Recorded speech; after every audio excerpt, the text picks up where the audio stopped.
Prima di cominciare, mettete mi piace se vi piacerà, lasciate un commento e andate a vedere il link al mio Patreon per supportarmi e per avere video extra ogni settimana, oppure il link al mio italki per lezioni private di italiano con me. Cominciamo. Bene, oggi mi sento un po' acido e amareggiato, quindi ho voglia di criticare. Criticare cosa? Vi chiederete? Beh, criticare ovviamente l'Italia. Non so se siete nuovi al mio canale, ma solitamente è di quello che si parla. Quindi sono pronto qui, attrezzato con la mia tazza di caffè. Come potete notare è una tazza grande.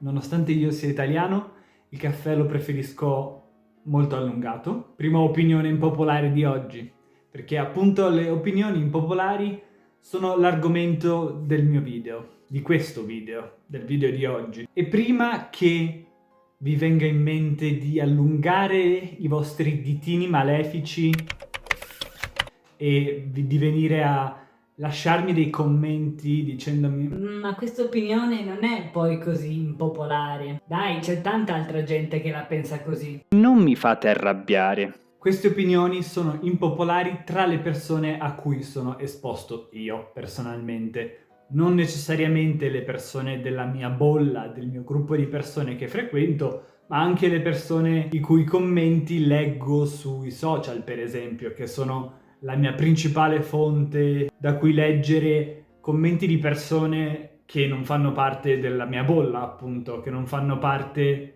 di quel gruppo di persone che la pensa come me. Ok? Quindi, senza tanti altri indugi, cominciamo. Ecco la prima. A noi italiani piace tantissimo sguazzare nelle nostre glorie passate, bearci di queste glorie passate, ma la realtà è che dal punto di vista culturale, soprattutto a livello internazionale, ma non solo, anche a livello nazionale, non produciamo un granché di rilevante da secoli e soprattutto negli ultimi 20-30 anni. Ci piace tanto dire Ah, siamo la patria di Dante Alighieri, di Leonardo da Vinci, dei Romani, di Caravaggio, di Galileo Galilei. eccetera. Ma sapete qual è la cosa che tutti questi personaggi hanno in comune? Sono morti secoli fa. Mentre negli ultimi decenni purtroppo l'Italia non sta producendo niente di interessante e tutte le qualità delle quali ci piace impossessarci, con le quali ci piace descriverci, fanno parte di un passato molto lontano. Ah, e già che ci sono, vorrei parlare dei Maneskin. I Maneskin, che vengono tanto criticati con accuse di banalità estrema, si dice che siano sopravvalutati.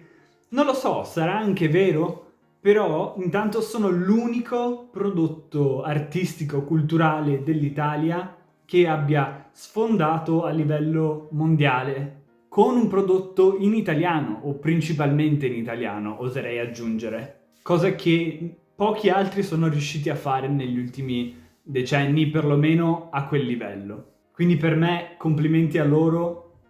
Spero che siano i primi di una lunga serie a riportare l'Italia a un certo tipo di rilevanza a livello culturale internazionale.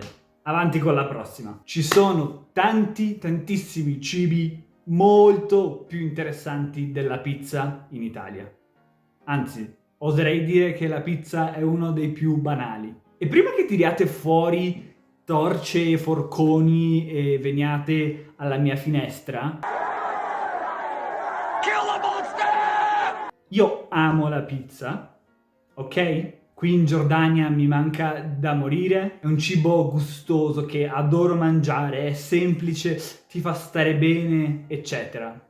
Niente da dire, ma è un cibo molto banale ed è un peccato che sia considerato praticamente l'unico simbolo della cucina italiana a livello internazionale, forse quello è la pasta. Ma ci sono tantissime ricette che sono non solo più interessanti, ma più gustose più fattibili da preparare a casa, perché diciamocelo, la pizza sì, è bello prepararla a casa e ti diverti, ma raramente viene fuori buona come quella che compri in pizzeria. Per esempio i risotti, la caponata, gli spaghetti con i frutti di mare, la parmigiana di melanzane, il baccalà mantecato e chi più ne ha più ne metta. Ok? Quindi opinione impopolare, pizza buonissima ma un po' sopravvalutata rispetto soprattutto alla varietà enorme che esiste in Italia.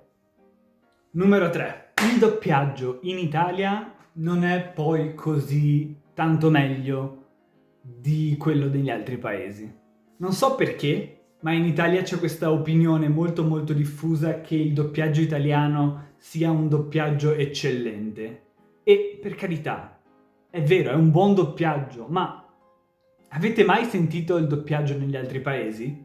Voi che dite questa cosa? Forse qualcuno di voi sì l'avrà sentito, ma sono sicuro che la maggior parte delle persone che ripetono questo luogo comune non hanno la più pallida idea di come sia il doppiaggio fuori dall'Italia. E vi assicuro che ci sono dei paesi in cui c'è una scuola di doppiaggio validissima e buona tanto quanto quella italiana. Avanti con il prossimo. I templi greci e tutte le chiese sono tra le cose più noiose da vedere in Italia e soprattutto le più ripetitive. Ce ne sono a centinaia, migliaia probabilmente, tra chiese e templi greci e romani, e sono tutti uguali. E ora direte, No, non è vero, le chiese sono tutte diverse. ok, è vero, ci sono tanti stili diversi, ma vi assicuro che dopo aver visitato l'Italia per più di un paio di settimane avrete visto qualsiasi tipo di chiesa possibile e immaginabile e anche di templi greci e romani e vi sembreranno tutte uguali e nella vostra mente non riuscirete neanche più a distinguerle le une dalle altre o gli uni dagli altri. Quindi se venite in Italia, vi prego, limitate le visite a chiese e templi e andate a vedere solo i più importanti. Per il resto, vi prego, impiegate il vostro tempo in un modo migliore. Ci sono tantissime cose diverse da vedere in Italia, che sia la natura, i parchi naturali o delle città, dei borghi, qualunque cosa, fate qualcosa piuttosto che andare a vedere un tempio o una chiesa, ok? Vi assicuro che non sono le cose più interessanti che ci sono in Italia. Prossima opinione impopolare. Non è vero che gli italiani siano particolarmente eleganti e stilosi, cioè non siamo questi geni della moda che tutti pensano che noi siamo. Sicuramente ci sono dei grandissimi stilisti italiani, ma non è che se giri per le strade di una qualsiasi città italiana, forse con l'eccezione di Milano, troverai le persone vestite nel modo più stiloso e più alla moda che ci sia, cioè non di più di tanti altri posti, soprattutto se guardi paesi come Francia, Spagna e Portogallo, perlomeno tra i paesi europei. La gente lì è tanto stilosa quanto noi, secondo me. So che Milano è detta la capitale della moda, ma credo che Milano sia un po' un'eccezione in Italia. Alla fine a tanti italiani piace uscire vestiti comodi, in modo casual, come diciamo in Italia, storpiando questo termine inglese. Non so se questa etichetta di persone più alla moda, più stilose del mondo ce la siamo data da soli, se siamo autoproclamati re della moda o se è uno stereotipo che viene dall'estero e che noi abbiamo accettato di buon grado, ma vi assicuro che non è così. Guardate me, cos'è sta roba? Alta moda. Bene, ed eccoci arrivati all'ultima opinione impopolare. Gli italiani non sono per niente un popolo romantico come si pensa. Amore. Non so da dove provenga questa idea, ma essendo italiano ne ho conosciuti tanti di italiani e quasi nessuno di loro è particolarmente romantico, anzi. E spesso l'eccessivo romanticismo in Italia è anche un po' forse stigmatizzato e associato a una certa stucchevolezza, diciamo. Quindi non è visto troppo bene il fatto di essere eccessivamente, estremamente romantici e cavallereschi. E tra parentesi, visto che stiamo parlando di questo argomento, anche l'italiano non mi sembra una lingua così romantica e sensuale. Questa forse è più una mia opinione personale, ma d'altronde stiamo parlando di opinioni impopolari, quindi sì, questa è un'altra mia opinione impopolare allora. L'italiano non è così romantico e sensuale. Anzi, se devo dire tutta la verità, a me personalmente l'italiano sembra una lingua un po' goffa. Però sta a voi decidere. Comunque un po' buffa. Cioè non trovo che abbia un suono così romantico. Se dovessi scegliere una lingua che ha questo suono romantico, per me è più lo spagnolo, forse. Ma anche quello dipende un po' dall'accento. Ecco, queste erano le mie opinioni impopolari. Spero che non mi ammazziate nei commenti. Vi prego, non mettete non mi piace. Mettete mi piace, vi prego. Però fatemi sapere che cosa ne pensate, se siete d'accordo con me oppure no. E se avete delle opinioni impopolari anche voi, perché no? Lasciatele nei commenti. E ditemi se vi è piaciuto questo video, perché ne ho ancora molte di opinioni impopolari, quindi sono pronto a condividerle.